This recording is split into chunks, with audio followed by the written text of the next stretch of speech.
안녕하세요. 저는 대한민국 자본주의 파수꾼 공인회계사로 살아가고 있는 미스터 박입니다. 미스터 박 기억해주세요. 자, 오늘은 중간감사, 재고실사, 기말감사, 분기검토, 반기검토 이런 건 대체 무엇이며 이런 것들을 하는 회계사는 1년을 어떻게 보내는지에 대해서 한번 알아보려고 합니다. 물론 제가 감사본부에서 근무하고 있기 때문에 감사본부 회계사의 1년이겠죠? 그럼 시작해 보도록 하겠습니다.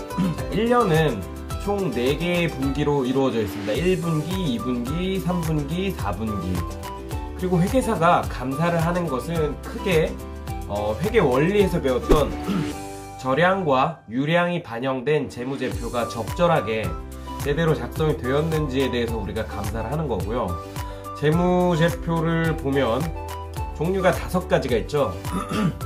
먼저 한 시점에 축적이 되어 있는 상태의 자산, 부채, 자본이 나타낸 표인 재무상태표, 그리고 어느 한 시점까지 기간 동안 매출이나 원가 그리고 기타 수익비용, 금융수익비용 등으로 발생한 손익들이 즉 쉽게 말하면 회사의 실적이 나타낸 그런 손익계산서, 그리고 회사가 어느 한 시점까지 어떠한 일들로 돈이 나가고 들어왔는지를 보여주는 현금 흐름표, 그리고 이런 일들이 한 시점에 누적된 자본, 그리고 이것들을 자세히 풀어쓴 주석이 있겠죠? 이렇게 제가 말한 재무제표들이 검토 시점이 분기 말 시점인 거예요. 결국 누적 데이트를 보는 행위이기 때문에 2분기는 상반기, 하반기로 나눠볼 수 있죠. 그러니까 반기 검토라고 흔히 말하고요. 1분기와 3분기는 그대로 1분기 검토, 3분기 검토라고 부릅니다. 그리고 4분기, 즉 누적으로 보면 1년이죠. 그래서 올해를 지칭하는 단기에 대한 감사를 말 시점에 진행한다고 해서 단기말 감사, 기말 감사가 되는 겁니다. 그래서 검토와 또 감사의 차이를 조금 알아야 되는데, 쉽게 말해서 책임을 어느 정도 지는지에 대한 회계사의 인증 수준을 말합니다. 그래서 4분기 말에 진행하는 기말 감사만 검토가 아닌 감사이기 때문에 가장 중요합니다. 책임을 지는 행위라는 거죠. 그렇기 때문에 우리는 우리의 자격증을 걸고서 고객사의 재무제표에 대한 인증 행위를 하는 데 있어서 신중을 기할 수밖에 없어요.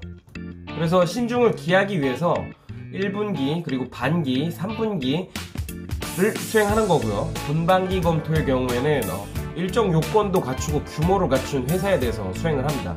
사실 쉽게 생각하면 분반기 검토를 받지 않는 회사는 조금 작은 회사, 그 다음에 분기 검토는 받지 않지만 반기 검토를 받는 회사는 좀 중간 회사, 그 다음에 분기 검토까지 받는 회사는 큰 회사라고 보시면 돼요. 왜 크다고 많이 검토를 하냐, 생각해보면 회사가 크니까 거래도 많을 것이고 1년에 사건들이 많을 것이기 때문에 끊어서 이만큼은 좀 미리 보자 정도의 개념으로 생각하시면 될 거예요. 그럼 분반기 검토까지 이야기는 여기까지 하고, 이제부터 1년간의 감사본부 회계사의 삶에 대해서 설명을 좀 해보도록 할게요. 이 영상을 보시는 분들의 대부분은 주변을 통해서 듣거나 못 들으셨어도 기본적으로 회계사라는 직업이 있는데 겨울에 바쁘더라 라는 정도는 알고 계시죠? 맞습니다. 회계사는 겨울에 바빠요. 1월부터 3월까지가 가장 바쁘죠. 조금 길게 바쁜 사람들은 4월까지 바쁩니다. 왜?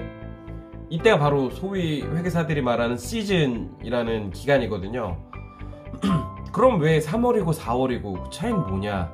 일반적으로 코스닥 또는 코스피 시장에 상장을 한 회사들의 경우는 3월 달에 감사보고서를 공시를 해요. 그리고 비상장 회사 같은 경우에는 4월에 공시를 합니다.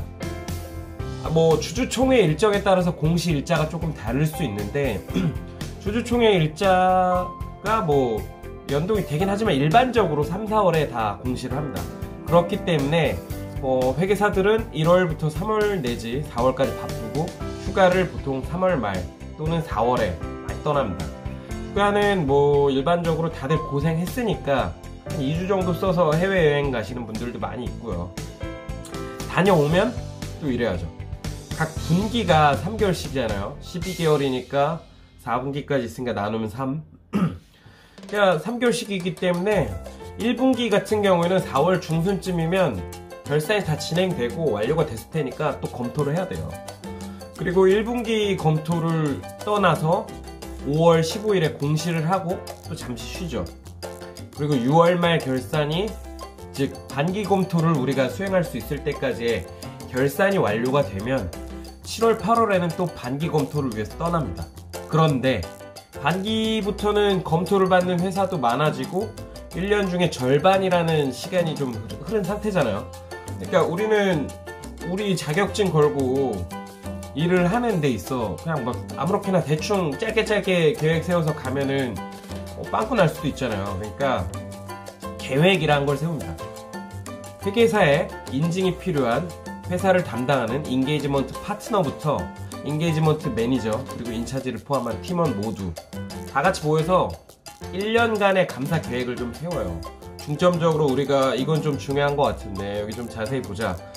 이런 이슈가 있는데 작년에는 이렇게 봤는데 올해는 또 금융당국이 이렇게 볼 수 있으니까 뭐 요런 건 조금 더 자세히 보자. 그건 이렇게 보자. 뭐 이런 걸 정합니다. 이 부분에 대해서는 뭐 이해관계자, 정보 이용자가 많이 수반되는 상장사 같은 경우에는 회계법인의 심리실도 함께 계획에 참여를 하게 돼요. 그리고 반기 검토를 떠나죠.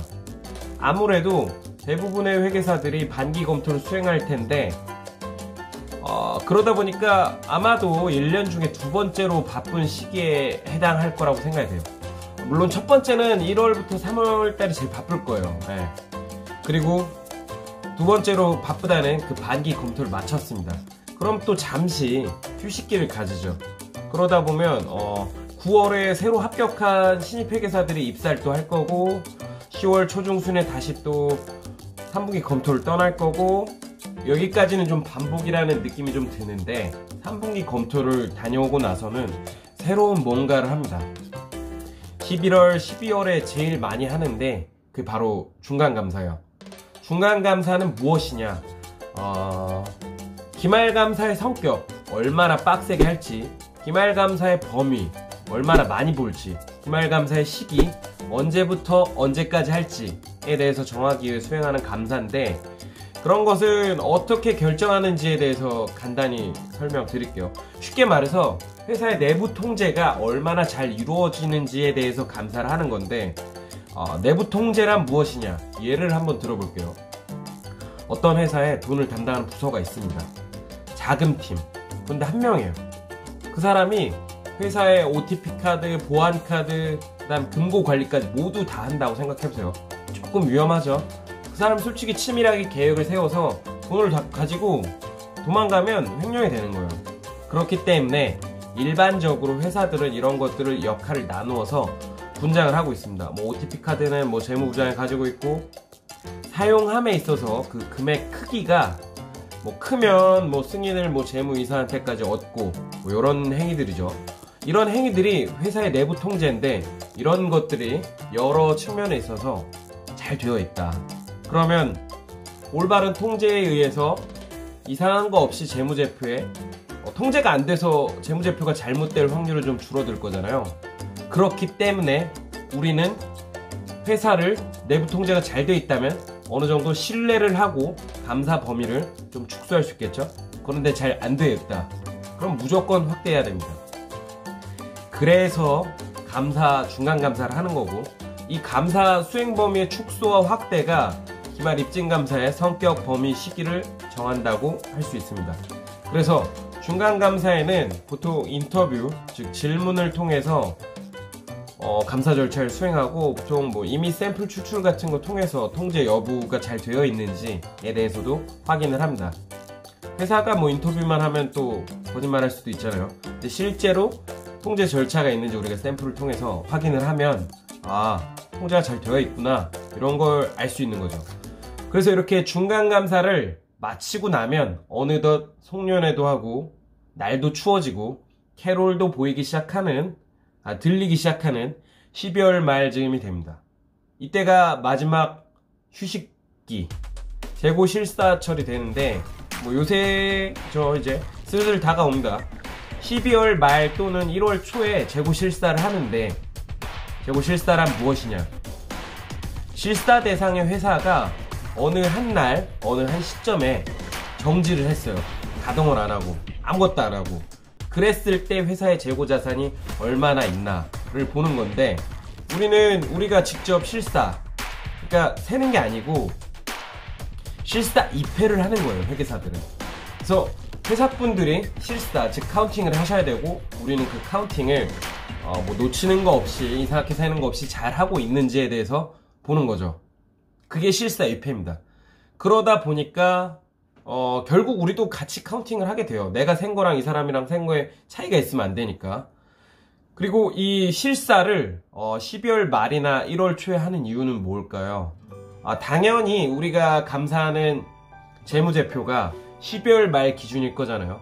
그 재무제표 안에 들어있는 12월 말 기준 기말감사에 반영될 재고자산이 우리가 실사한 시점과 좀 가까워야지, 그 사이에 뭐 입고되고 출고되고 하는 재고량이 적을 거 아니에요.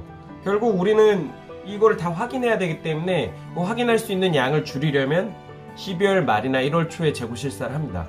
그러면 재고 실사는 모든 회사가 다 하나? 아닙니다.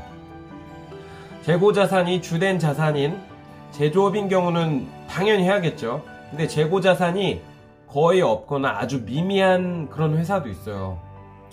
뭐 방송국 같은데 그렇겠죠. 방송 장비 이런 건 유형 자산이에요. 그래서 재고 자산이 뭐 전체 자산의 0.1% 정도 되는 경우에는 감사 절차에서 실사를 생략하기도 합니다. 이렇게 실사도 마치면 기말감사 시즌이 됩니다. 많이도 달려온 것 같네요. 감사본부의 회계사는 이런 삶을 산다고 보시면 됩니다.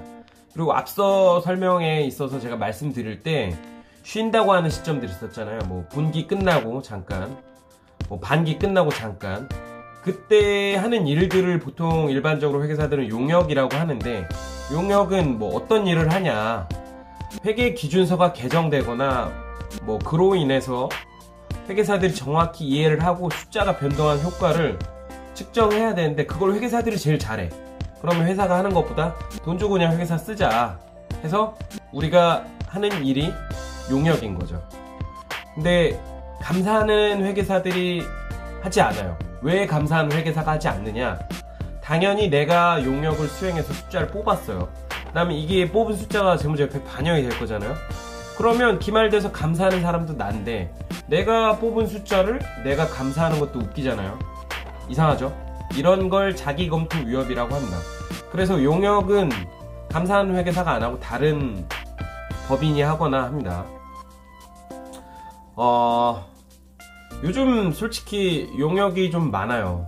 그래서 회계사들이 쉴 틈이 잘 없습니다. 그러다 보니까 뭐 분반기 검토하고 감사도 하는데 용역도 하니까 힘들죠. 쉴 틈이 없으니까. 하지만 이렇게 생각해야 돼요. 반대로 용역이 많다는 거는 회계법인이 돈을 많이 번다는 거고, 그러면 나에게 성과급으로 법인이 줄 돈이 많아진다는 거잖아요. 결국 세상 일 모든 게 잃는 만큼 얻고 얻는 만큼 잃는 것 같아요. 물론 그 성과급의 금액의 크기가 사람 느끼기에 또 다를 수 있겠죠. 나는 이만큼 일해서 이만큼 받아야 되는데 이만큼 밖에 못 받은 것 같아, 이런 사람도 있을 거고, 분명히 이만큼 일했는데 이만큼 받는 사람도 있을 거예요, 느끼기에. 그렇기 때문에 뭐 돈으로 보상되는 부분이 그래도 전보다 늘었는데, 이런 기조가 얼마나 이어질지는 솔직히 모르겠습니다. 이상 감사본부 회계사의 삶에 대해서 설명을 드린 영상이었고요. 제가 앞으로 다른 분야의 영상도 조금 만들려고 하는데, 카테고리가 아예 다른, 혹시나 괜찮으시면 기대를 조금 부탁드립니다. 심심풀이 땅콩으로 볼 수 있게. 그럼 영상을 마치도록 하고요. 다음 영상에서 인사드리도록 하겠습니다. 이상 저는 미스터 박이었습니다. 감사합니다.